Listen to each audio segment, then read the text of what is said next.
welcome to Inside Gaming. I'm Brian. It is the Weekend Roundup. Guys, let's talk about the games media because one of the true old schoolers has stepped down this week. I'm talking about Andy McNamara, the long-time editor-in-chief of Game Informer, announced he was leaving after 29 years with the magazine.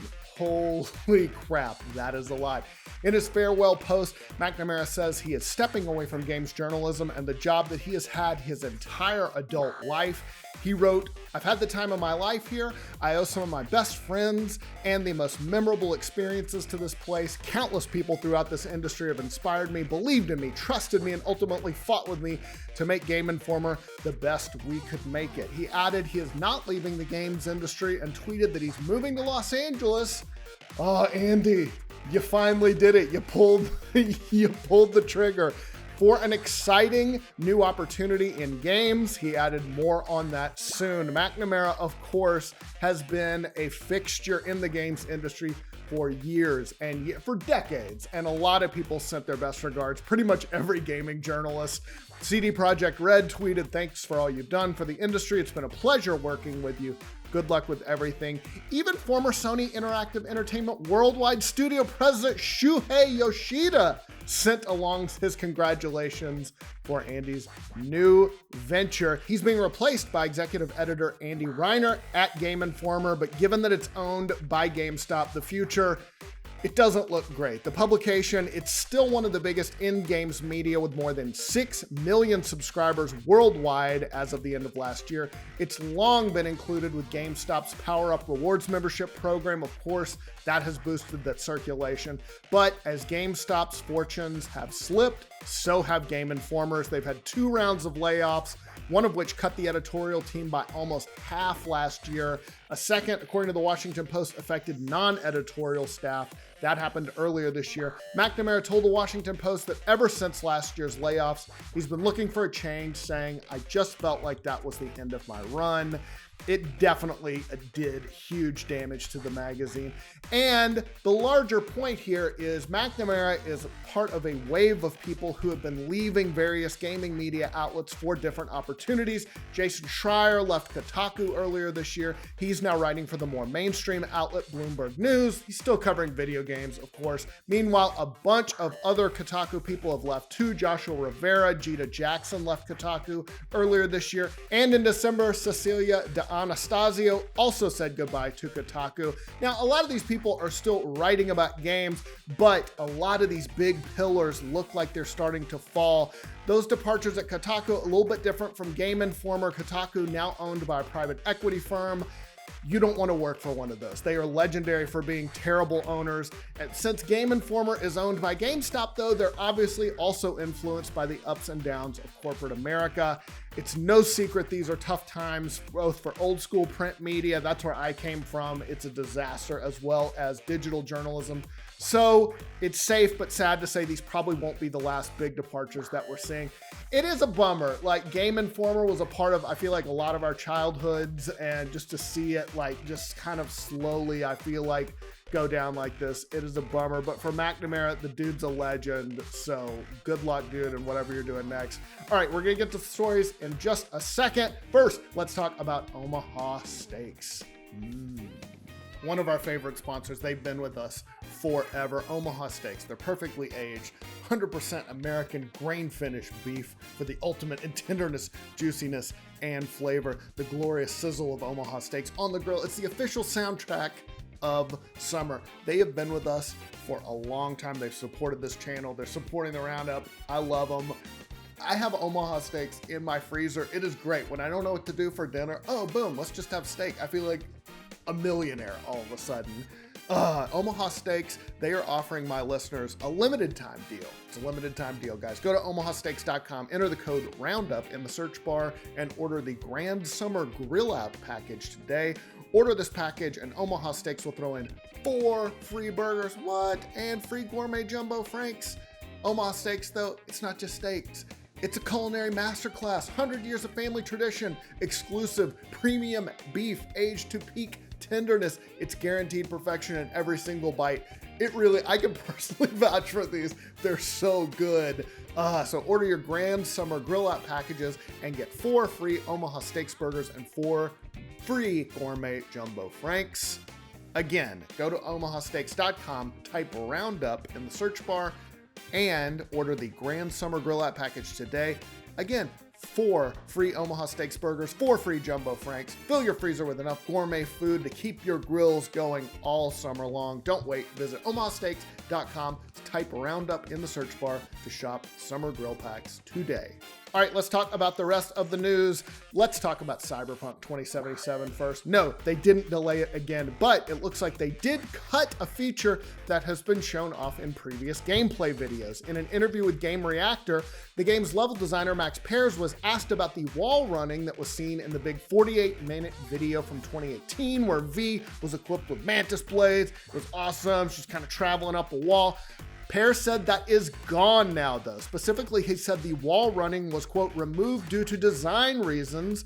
He added, though, there's still going to be a lot of flexibility in how you move, that's for sure. So it's a little thing, but it is something. It's kind of a bummer to see that go. Wall running, it kind of looks sweet.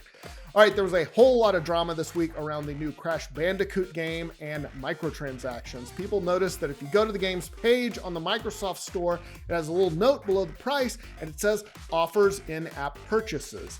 Now, it didn't elaborate, but that was enough to set the internet off because, in fairness, we're all a little touchy these days about loot boxes. Well, the developer Toys for Bob weighed in, tweeting, "We're seeing confusion about microtransactions in Crash Bandicoot 4 and want to be crystal clear, there are no microtransactions in Crash 4. And they said it in all caps, so you know they mean business. They added, as a bonus, the totally tubular skins are included in all digital versions of the game. Okay, cool, I guess. There you go. Some internet drama turned out to be bullshit. I know, I'm surprised too. Is there a sequel to Death Stranding in the works? Hideo Kojima might have tweeted out a hint to that effect recently. He tweeted what looked like his desk, or a desk, saying that he's working on a concept for a new game, and user Andrew Jaffe noted what seemed like art of a Bridges landing ship. Pretty clear reference to the Death Stranding universe. So maybe a signal that Death Stranding 2 is coming, or old concept art that was on his desk. Kind of hard to believe that Hideo Kojima would just leave that visible by accident. He did say recently that Death Stranding has been a commercial success and that they surpassed the amount they needed to make a profit. That usually means sequel. We will see. Indies have been big for a while now, and Sony has announced a new initiative to spotlight them even more. It's being led by longtime PlayStation executive Shuhei Yoshida, who you might remember from a few stories ago, and he described the program in a blog post. He called himself a big fan of indie games and said that with the PlayStation Indies, they want to spotlight and support the best indie games that are being published on PlayStation. Indies, he said, are, quote, increasingly important for the future of the video game industry as AAA game development has grown so financially demanding that big companies are finding it harder to take risks to invest in new concepts that may or may not work. That's a very interesting admission on his part. And of course, it was a little indie called Little Big Planet that got put on the map on the PS3. Man, that was such a good franchise. He said that details are still forthcoming, but said a new indie game will join the PlayStation Now service every month, starting with Hello Neighbor in July. That is this month. This is July.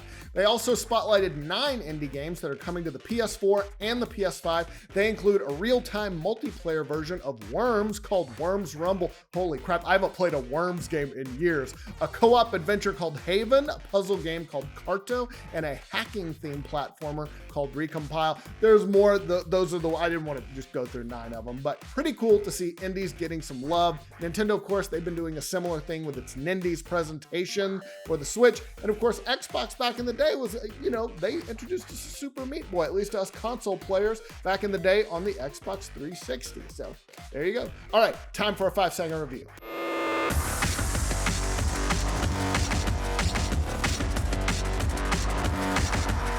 Damn, this made me feel just like Tony Stark, except for the money and the Iron Man suit and pretty much everything else. I got a beard though, so. All right, let's talk about the games coming out next week. First up, Catherine Full body. You play as the indecisive protagonist Vincent, who has been with his longtime girlfriend Catherine, with a K, for 5 years. But instead of taking the next step into marriage, Vincent finds himself in an affair with the blonde bombshell Catherine, with a C.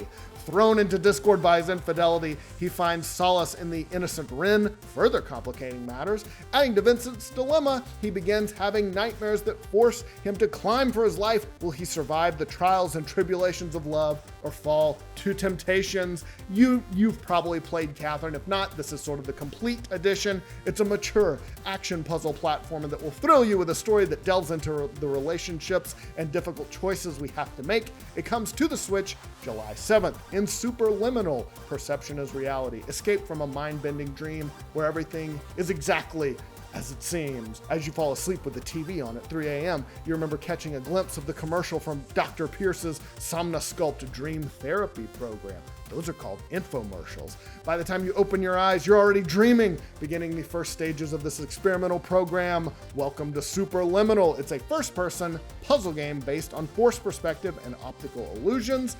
So I feel like that script meant to say everything isn't as it seems.